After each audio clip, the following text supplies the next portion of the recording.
Assalamualaikum warahmatullahi wabarakatuh. Selamat pagi, mahasiswa-mahasiswa hebat. Mohon maaf Bapak tidak bisa masuk secara langsung hari ini, namun untuk pemaparan materi kita akan Bapak jelaskan melalui video ini ya. Eh, Materi kita hari ini yaitu membahas tentang norma-norma di dalam masyarakat. Eh, dalam kehidupan masyarakat itu tentu memerlukan suatu keteraturan, suatu ketertiban agar kehidupan masyarakat itu berjalan secara harmonis, serasi, selaras dan seimbang. Oleh karena itu, kehidupan masyarakat itu harus diatur oleh suatu norma-norma tertentu sebagai pedoman atas perbuatan-perbuatan, misalnya apa yang salah dan benar, apa yang boleh dan tidak boleh dilakukan, perbuatan yang baik dan buruk dan seterusnya. Nah, agar itu dilakukan oleh masyarakat untuk menjaga hubungan hubungan ketertiban di tengah-tengah masyarakat itu. Nah, eh, norma-norma ini ya sebetulnya ada beberapa norma-norma yang dapat menjadi pegangan atau pedoman bagi masyarakat dalam eh, menjaga ketertiban kehidupan bersama tersebut. Setidaknya ya eh, ada 4 norma yang menjadi aturan yang digunakan oleh masyarakat. Yang pertama adalah norma agama. Jadi, norma itu aturan ya. Nah, norma agama sendiri adalah suatu aturan atau ketentuan hidup yang berasal dari Tuhan. Nah, jadi itu ya norma yang pertama kali ada yang berlaku untuk umat manusia adalah norma agama.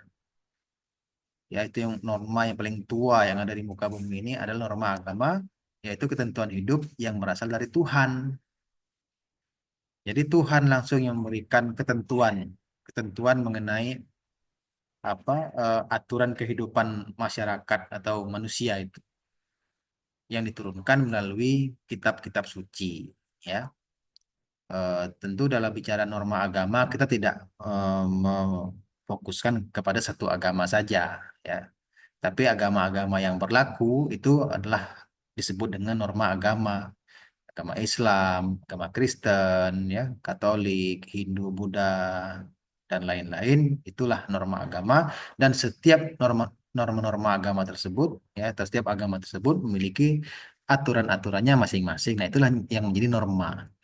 Jadi, misalnya kita yang agama Islam, kita tahu akan perbuatan-perbuatan yang diperintahkan atau yang dilarang oleh Tuhan, perbuatan yang salah dan perbuatan yang benar, perbuatan yang baik dan perbuatan yang buruk. Nah, agama memberikan pedoman tentang itu. Dan itu bisa kita jadikan sebagai pegangan agar hidup kita teratur, tertib. Kalau kita mengindahkan norma agama itu, maka kehidupan kita akan tertib dan teratur. Nah, ini ya, inilah pentingnya norma itu bagi eh, seorang itu agar lebih teratur hidupnya, ya, tertib, teratur sehingga hubungan keharmonisan antar antar manusia dalam kehidupan masyarakat itu dapat terjaga. Nah, itu norma agama ya. Jadi artinya konsep norma agama ini adalah norma yang paling dahulu ada ya dalam kehidupan manusia itu. Nah, ini sejalan sebetulnya kalau kita lihat di negara kita Indonesia ini kan kita punya dasar negaranya Pancasila. Nah, Pancasila itu sebetulnya juga sejalan dengan ini, menjadikan agama sebagai kausa primanya. Asal mula adanya Pancasila itu dari norma agama itu, ya, baru turun ke yang lain. Nah, ya, jadi norma agama ini merupakan norma yang eh, dipakai oleh manusia dalam kehidupannya sehari-hari untuk menjaga ketertiban dan keteraturan kehidupan eh, manusia ini. Nah, di samping itu ada juga norma kesusilaan. Apa itu norma kesusilaan? Yaitu ketentuan hidup yang berasal dari hati nurani manusia. Ya. Norma kesusilaan yaitu ketentuan hidup yang berasal dari hati nurani manusia. Nah, ini merupakan turunan dari norma agama itu sendiri sebetulnya. Karena apa yang menjadi ketentuan-ketentuan di dalam norma kesusilaan sebetulnya tidak bertentangan atau malah dikatakan merupakan kelanjutan daripada ketentuan yang diatur di dalam norma agama itu sendiri. Ya. Nah, tapi bedanya kalau norma agama itu ketentuannya langsung dari Tuhan melalui kitab suci atau melalui agama, sedangkan norma kesusilaan itu ketentuannya berasal dari hati nurani manusia, dari dalam diri kita. Setiap kita manusia ini memiliki hati nuraninya masing-masing. Ya, itulah yang membedakan manusia dengan makhluk lain. Manusia memiliki hati nurani. Nah, hati nurani itu eh, diberikan kemampuan oleh Tuhan untuk membedakan mana yang salah, mana yang benar, mana yang baik, mana yang buruk, mana yang pantas dan tidak pantas. Nah, itulah hati nurani manusia itu. Semakin tajam, semakin semakin sensitif hati nuraninya, maka semakin pandai manusia dalam membedakan hal-hal tersebut. Nah, tinggal lagi hal tersebut kita ikuti sebagai norma. Mana yang pantas kita lakukan, yang tidak pantas kita tinggalkan. Yang baik kita lakukan, yang buruk kita tinggalkan. Nah, seperti itu. Itu norma kesusilaan. Nah, norma kesusilaan ini akan tajam ya jika orang tersebut memiliki kualitas agama yang baik. Semakin baik, semakin baik kualitas agama yang dimiliki oleh seseorang, maka hati nuraninya pun semakin tajam dalam membedakan hal-hal seperti itu tadi, ya baik buruk, pantas tidak pantas, benar salah. Nah, maka tinggal diikuti nanti, ya. Hati nurani itu alamiahnya dia mengarahkan manusia kepada kebaikan. Tetapi kalau kita selalu menantang atau melawan hati nurani, maka lama-kelamaan dia akan tumpul. Ya kita tidak merasa lagi bersalah jika melakukan perbuatan yang berdosa. Kita tidak lagi merasa malu melakukan perbuatan yang tercela. Nah itu ya, maka harus kita ikuti kemana arah hati nurani kita. Ya, dia akan mengarah kepada kebaikan. Kita ikuti kebaikan itu.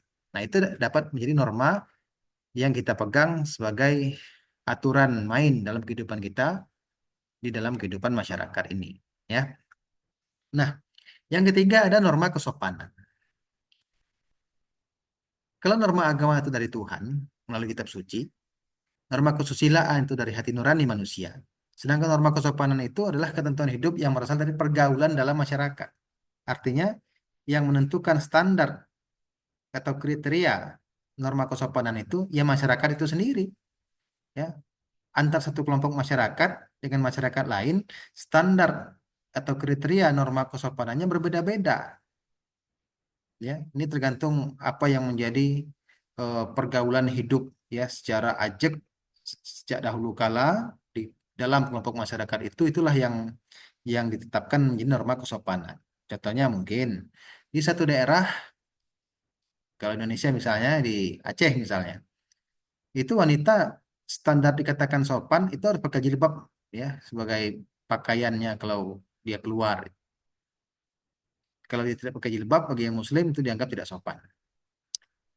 Sedangkan di daerah lain misalnya ya di kota besar seperti Jakarta, ya standar jilbab tidak menjadi ukuran sopan atau tidak sopan, ya walaupun dia Muslim.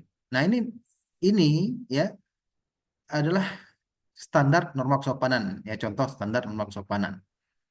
Nah itu yang menentukan ya kelompok masyarakatnya. Kalau kelompok masyarakat itu menentukan sebagai norma kesopanan, ya kita ikuti sebagai aturan, ya kan kita ya hidup itu kan di tempat kita berada. Maka apa yang menjadi ketentuan di mana tempat kita berada, itu kita ikuti sebagai aturan, sebagai ketentuan. Ya, kalau kata pepatah itu di mana bumi dipijak, itu langit dijunjung gitu kan. Nah, nah itu ya. Jadi normanya dari masyarakat itu sendiri yang menentukan standarnya. Dan itu bisa saja terjadi pergeseran-pergeseran, ya gejala sosial.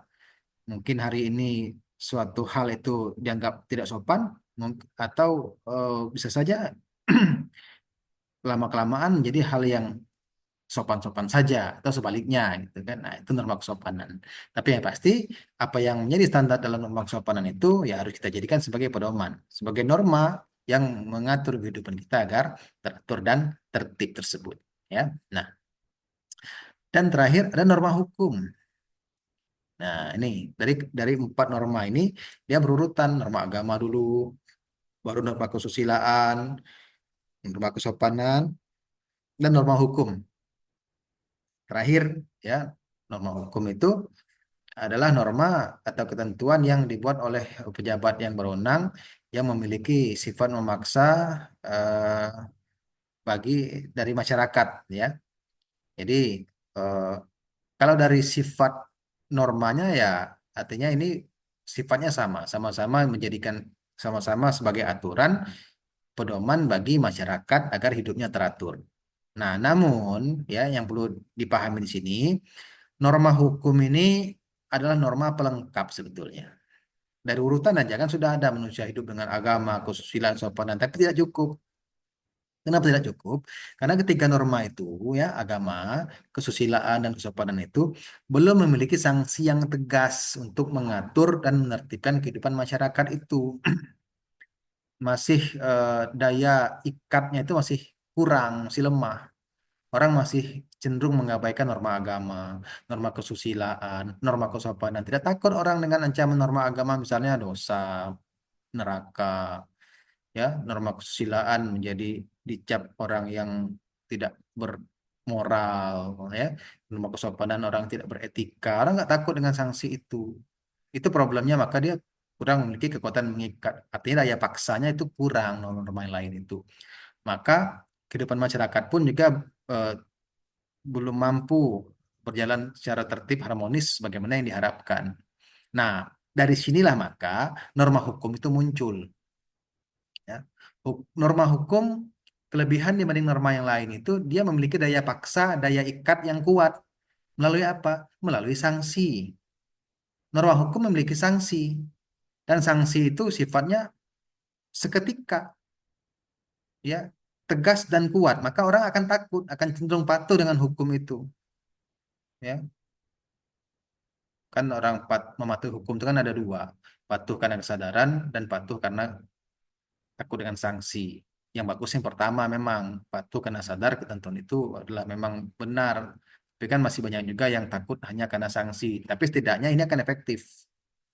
Akan efektif eh, jika diterapkan kepada masyarakat untuk mengatur dan menertibkan masyarakat ini. Bahkan bisa saja norma hukum itu sendiri isinya merupakan bentuk derivasi dari norma agama, norma kesusilaan, atau norma kesopanan yang masuk menjadi norma hukum, bisa saja begitu, tidak jadi masalah. Namun yang pasti setelah menjadi norma hukum berarti norma-norma itu sudah dilabeli sanksi yang tegas. Ya, ada negara membuatnya melalui peraturan perundang-undangan, ya, atau bisa saja dalam bentuk hukum tertulis, ya. Nah, tapi yang pasti dia eh, tidak bertentangan juga, ya. Apa yang menjadi norma agama, norma konstitusi sopan itu bisa masuk dalam norma hukum. Di samping fungsi norma hukumnya ada fungsi yang lain, ya, dalam hal penataan negara. Karena dalam kontestasi penyelenggaraan negara memang tidak bisa hanya diatur dengan norma agama, norma kesusilaan atau kesopanan, tidak cukup, ya, karena negara itu complicated, ya. Ya, kalau gitu nanti orang nggak takut melanggar hukum. Nah, apa, melanggar aturan gitu kan. Maka perlu norma hukum agar agar apa yang menjadi program kebijakan pemerintah itu lebih efektif ketika diterapkan.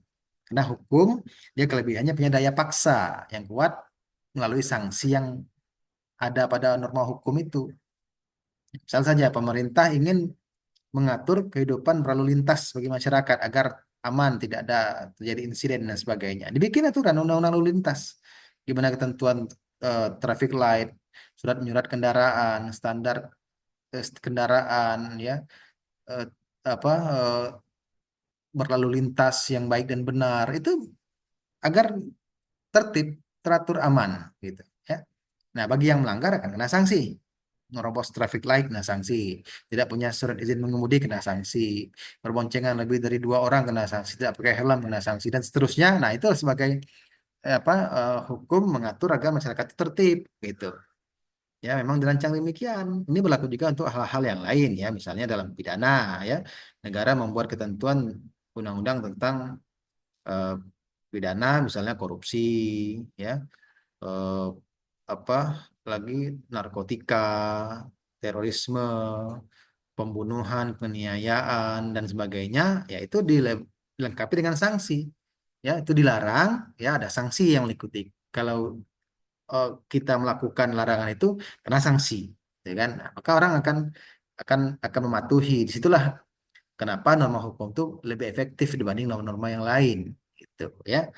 Apalagi sekarang ya dunia nih semuanya sudah negara hukum, ya artinya norma hukum itu pasti ada, ya sebagai norma untuk mengatur kehidupan masyarakat, ya. Jadi baik norma agama, norma kesusilaan, norma kesopanan dan norma hukum itu sebetulnya adalah aturan yang berguna untuk kehidupan manusia agar kehidupannya tertib ya dalam tatanan kehidupan bermasyarakat dengan tingkat kekuatan yang berbeda-beda dan hukum adalah norma yang memiliki kekuatan yang paling kuat dibanding ketiga norma yang lain tersebut. Oke. Nah, nih ya yang tadi. Kalau kalau mau kita jabarkan lebih lanjut, eh, norma-norma yang tadi itu ya ada jenis dan tujuannya sendiri. Dari 4 norma itu, norma agama, norma kesusilaan, norma kesopanan, dan norma hukum itu bisa dipilah ke dalam 2 kelompok.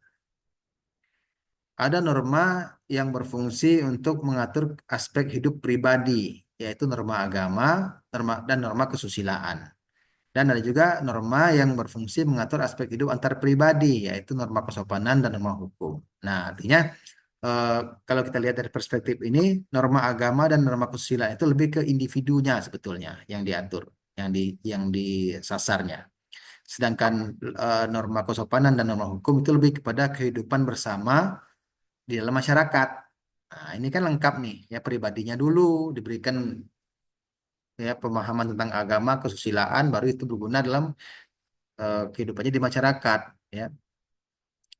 Nah, kenapa norma agama ini dikatakan aspek hidup pribadi? Karena dia bertujuan untuk membuat seseorang itu hidupnya beriman. Iman itu kan artinya percaya kepada sesuatu. Ya, artinya beriman dalam konteks agama ini percaya kepada adanya Tuhan, gitu kan? Nah, dengan hidup beriman artinya kita eh, mematuhi ya apa yang menjadi ketentuan-ketentuan Tuhan karena kita percaya dengan adanya Tuhan itu, ya.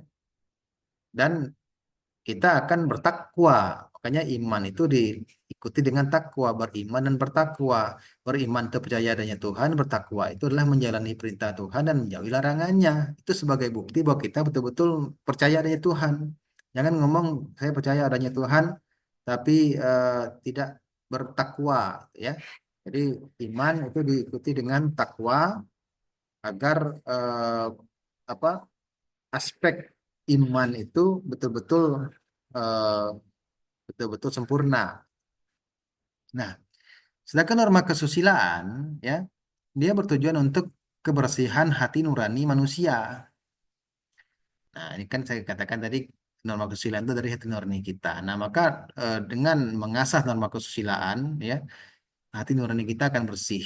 Artinya semakin bersih hati nurani, semakin cenderung dia akan membawa kepada kebaikan-kebaikan itu. Kita akan semakin tajam dalam memilah-milah mana yang salah, mana yang benar, mana yang baik, mana yang buruk, dan pantas tidak pantas itu, ya. Dan itu kan tadi saya katakan dia dipengaruhi juga oleh norma agama atau oleh kualitas agama yang dimiliki seseorang. Semakin berkualitas agamanya, semakin berkualitas pula hati nurani yang dia miliki. Nah, ini kan aspek hidup pribadi ini membentuk jati diri seseorang, ya.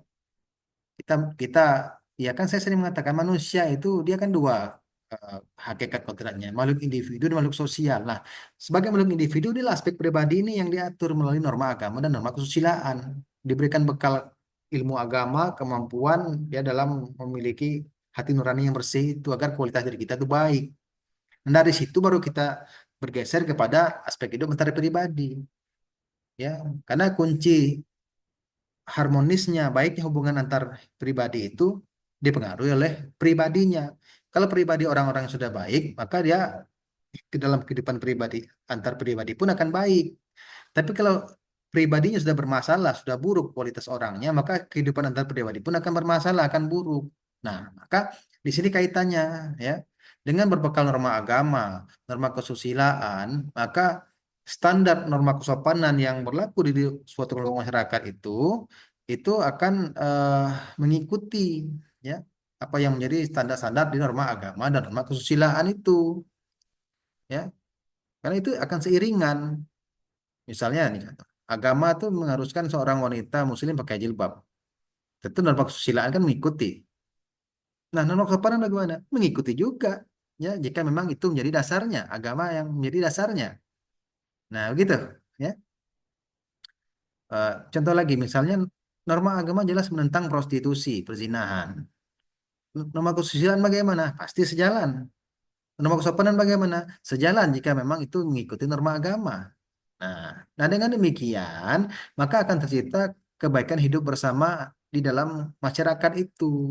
Tertib, teratur, harmonis, selaras kehidupan masyarakatnya dengan mengikuti norma kesopanan yang berlaku tadi, ya. Tapi yang pasti apa yang menjadi norma kesopanan di masyarakat itu kita ikuti. Nah, ya.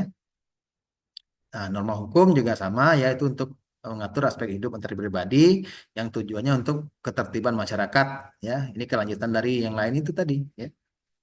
Masyarakat akan tertib, patuh dengan adanya norma hukum. Kenapa? Karena tadi takut dengan sanksi itu. Terlepas patuhnya entah karena kesadaran, entah karena takut sanksi, tapi kan yang pasti dia akan patuh masyarakat itu. Akan patuh dengan adanya norma hukum itu karena ada sanksi tadi. Nah, inilah Ananda bahwa jenis dan tujuan norma itu, ya, ada yang mengatur aspek hidup pribadi dan aspek hidup antar pribadi yang semuanya itu saling berkesinambungan satu sama lain, gitu ya. Dari norma agama, eh, ada norma kesusilaan, norma kesopanan, dan tentu ada norma hukum di situ. Oke, kita lanjutkan. Nah, ini ya isi dan sifat norma hukum. Ini kita fokuskan ke norma hukum karena ini kajian kita di bidang ilmu hukum. Norma hukum itu, ya, isinya ada tiga: suruhan atau geboden, larangan atau verboden, dan kebolehan atau mogen. Ya, jadi tiga itu aja isi dari norma hukum. Jadi undang-undang itu apa isinya tiga ini. Kalau tidak suruhan atau perintah dia larangan atau kebolehan. Kalau kebolehan ini tengah-tengah. Kalau perintah atau larangan itu tegas dia hitam putih. Kalau perintah itu tidak, sorry, kalau suruhan atau perintah itu harus dilakukan. Kalau tidak dilakukan kita kena sanksi. Sedangkan larangan itu tidak boleh kita lakukan. Kalau kita lakukan kena sanksi. Nah, kalau kebolehan ini opsional, ya tergantung kita mau melakukan atau tidak. Kalau kita melakukan boleh, tidak melakukan juga tidak apa-apa, ya. Katanya perbuatan itu perbuatan yang tidak berdampak hukum jika kita lakukan, tidak berdampak merugikan orang lain kalau kita lakukan. Beda dengan kayak atau seperti larangan. Kalau larangan kenapa dilarang? Karena kalau larangan yang kita lakukan, dia akan berdampak terhadap merugikan orang lain, misalnya mencuri, korupsi, ya, narkotika. Itu kenapa dilarang? Karena akan merugikan orang lain. Itu tidak boleh. Gitu. Ya. Kalau suruhan, kenapa kenapa harus dilakukan? Karena suruhan itu ada maksud baiknya. Gitu. Misalnya disuruh pakai helm kalau berkendara, disuruh bayar pajak, disuruh apa mengikuti program vaksinasi misalnya. Itu kenapa disuruh? Karena ada kebaikan di situ. Kalau kita disuruh melakukan, kalau kita lakukan akan berdampak baik gitu. Nah, kalau kebolehan ini tergantung kita, ya. Perbuatan yang tidak berdampak artinya kita melakukan itu eh, tergantung diri kita mau melakukan perbuatan itu atau tidak gitu, ya. Nah, norma hukum sendiri sifatnya ada dua, ya. bersifat imperatif atau membatasi, dan bersifat fakultatif atau mengatur. Imperatif atau membatasi ini adalah sifat dari hukum publik. Hukum publik adalah hukum yang mengatur hubungan antar negara dengan warga negara. Contohnya hukum pidana, hukum tata negara, hukum administrasi negara. Sedangkan eh, yang bersifat fakultatif atau mengatur ini adalah berlaku pada hukum privat. Hukum privat adalah hukum yang mengatur hubungan antar orang atau antar individu dalam suatu negara.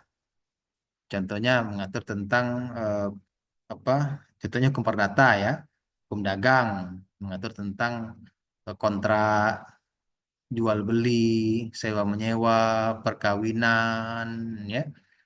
Itu contoh dari apa? eh, Hukum yang bersifat fakultatif. Dia hanya mengatur aja. Beda dengan membatasi. Kalau membatasi itu betul-betul dibatasi kita. Tidak boleh kita korupsi, tidak boleh kita mencuri, tidak boleh kita prostitusi misalnya. Itu kalau kita lakukan juga sanksi gitu kan. Kenapa dibatasi tadi? Karena itu akan merugikan orang lain kalau dilakukan. Maka dia dilarang oleh negara, dibatasi pergerakan kita. Tapi kalau fakultatif hanya mengatur, dia memberikan pedoman. Bagaimana orang dalam perkawinan, apa aturannya, bagaimana dalam membuat kontrak jual beli, kerjasama, ya, sewa menyewa, itu memberikan aturan sebagai panduan yang bisa kita ikuti, gitu, ya. Tapi kan karena dia hanya mengatur saja, ya kita bisa saja tidak sama persis dengan itu, gitu kan. Karena sifat perdata itu dia yang penting itu adalah kesepakatan para pihak, ya fakta san servanda, kesepakatan antar para pihak atau kedua orang itu dia berlaku mengikat bagi keduanya layaknya undang-undang. Jadi tergantung apa yang disepakati sih, gitu kan. Yang penting dilakukan secara sadar, tidak ada unsur paksaan, ya maka dia akan mengikat lah bagi kedua belah pihak itu. Nah, itulah yang menjadi isi dan sifat dari norma hukum, ya. Perlu Anda pahami di sini. Nah, di dalam norma hukum sendiri ada yang katakan sebagai penyimpangan terhadap norma hukum. Jadi norma hukum itu memang pada prinsipnya apa yang menjadi aturan itu dijalankan. Itu prinsip norma hukum itu, ya, prinsip normatif itu begitu. Tapi dalam kenyataannya eh, dalam pelaksanaan norma hukum itu ada penyimpangan. Penyimpangan ini artinya ada sesuatu yang berjalan namun tidak sesuai dengan yang seharusnya. Sama dengan jalan kan, kalau kalau menyimpang berarti kan membelok. Nah, ada eh, berjalannya hukum itu tidak sesuai dengan rel yang seharusnya, ya, tapi itu hal yang ada dalam pemberlakuan norma hukum, yaitu penyimpangannya apa saja. Ada dua: pengecualian dan penyelewengan. Pengecualian hukum dan penyelewengan hukum ini dua hal yang berbeda, ya. Pengecualian dalam hukum itu pasti ada yang namanya pengecualian, ya. Dalam hukum pasti ada yang namanya pengecualian.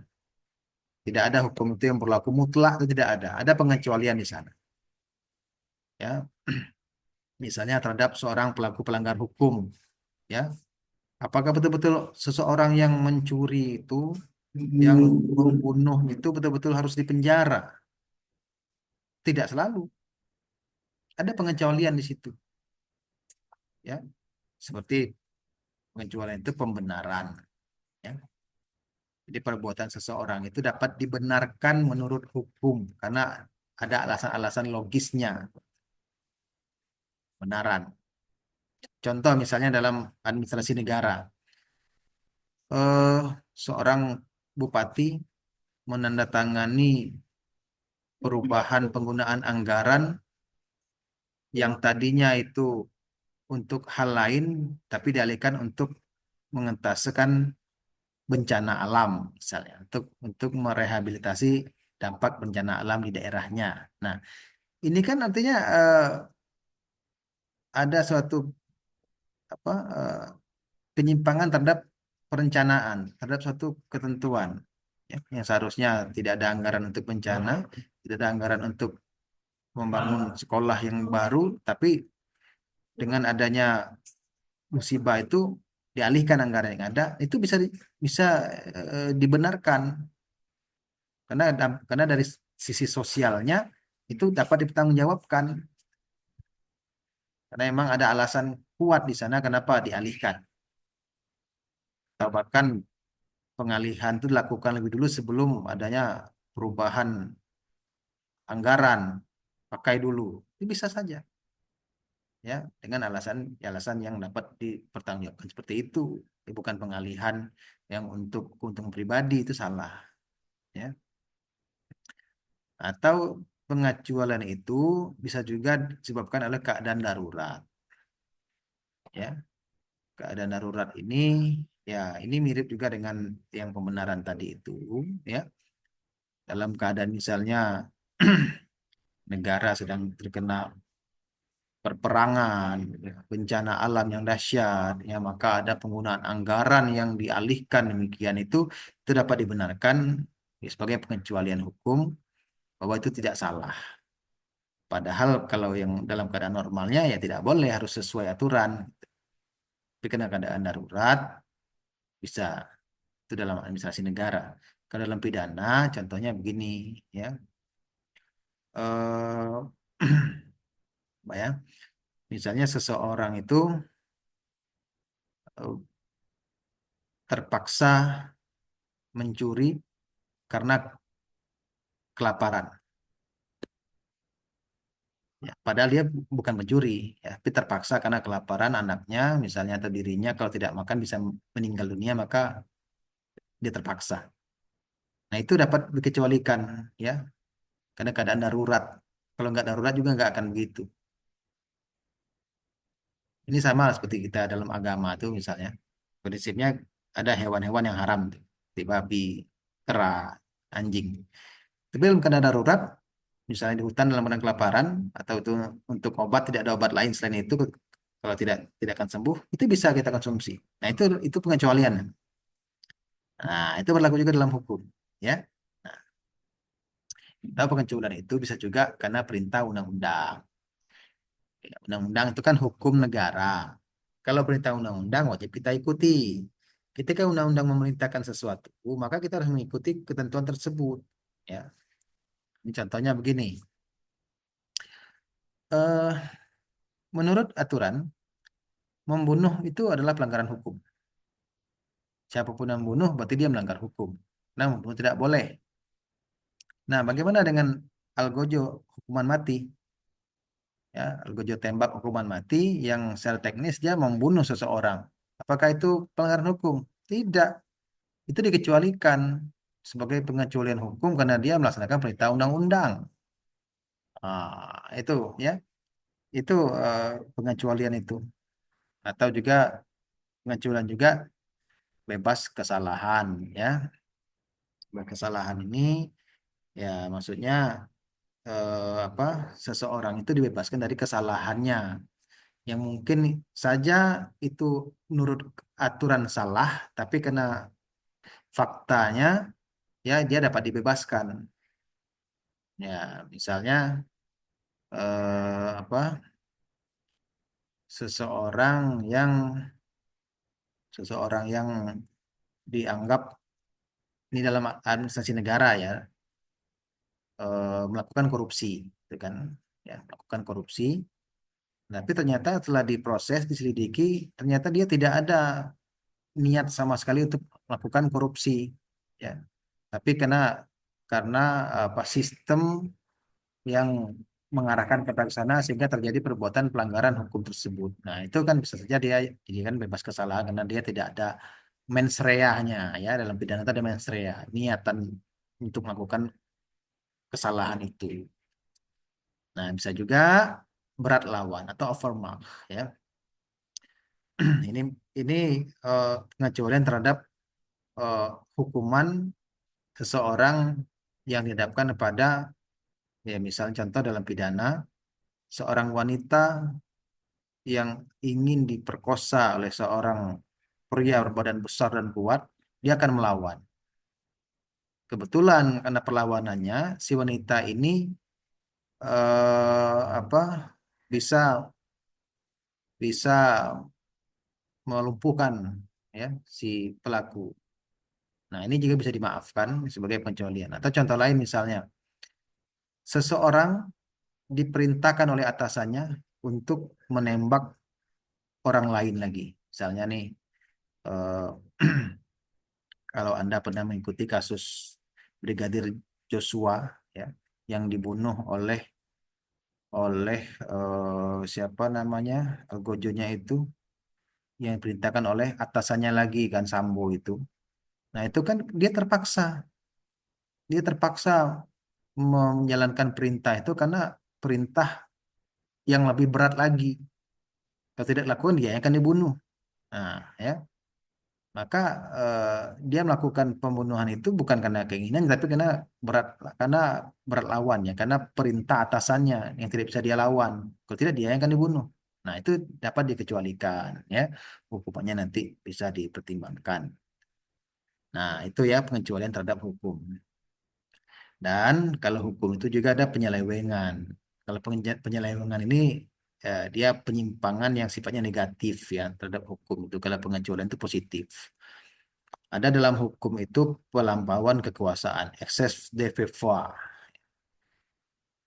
Apa yang dimaksud dengan pelampauan kekuasaan? Dalam hukum, seorang pejabat administrasi negara itu memiliki suatu kewenangan tertentu yang diatur oleh aturan atau undang-undang. Artinya, dia tidak boleh melakukan sesuatu di luar dari kewenangan yang dimiliki. Ya, karena dalam dalam administrasi negara itu adalah konsepnya kewenangan dulu sebagai dasarnya.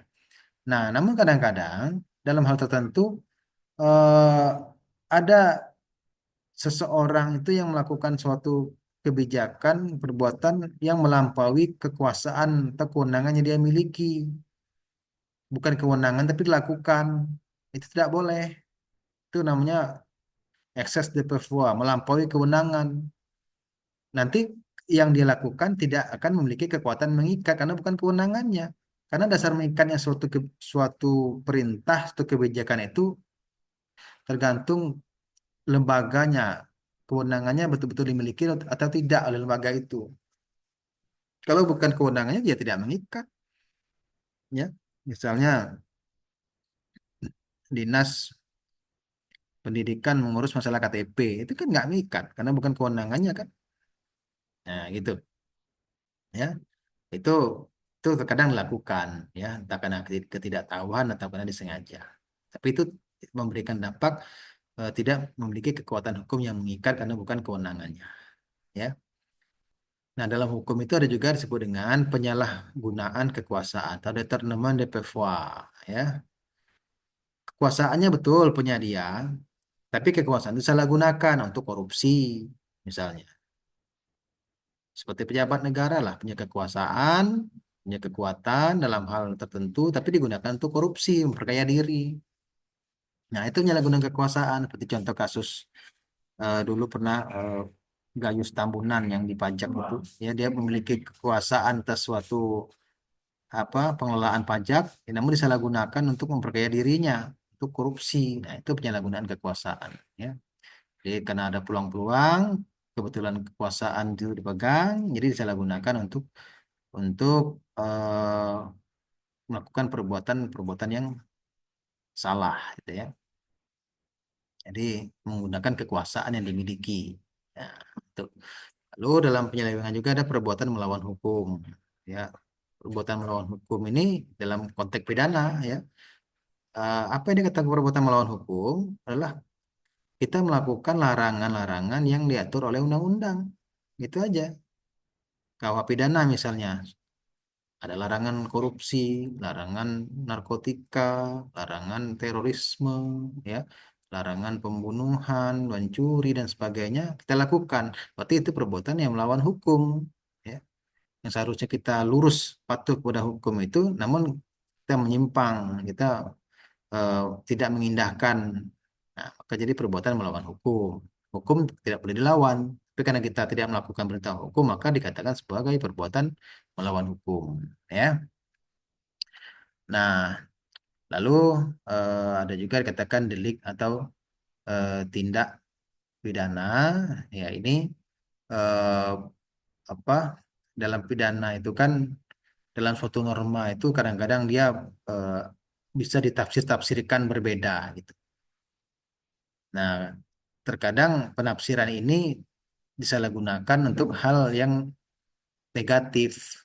Contohnya misalnya, orang menyalahgunakan narkotika. Itu ada beberapa tahapan atau tingkatan itu. Ada sebagai korban, sebagai pemakai, sebagai pengedar, bandarnya. Nah, itu kan beda-beda level sanksinya. Nah, maka ini kadang-kadang dipermainkan begitu. Sebetulnya dia pengedar karena dia bisa membayar jaksa, hakim, statusnya jadikan sebagai pemakai. Nanti ujung-ujungnya rehabilitasi. Kan tidak sesuai. Nah, karena delik-delik itu bisa digeser-geser, itu jadi penyelewengan.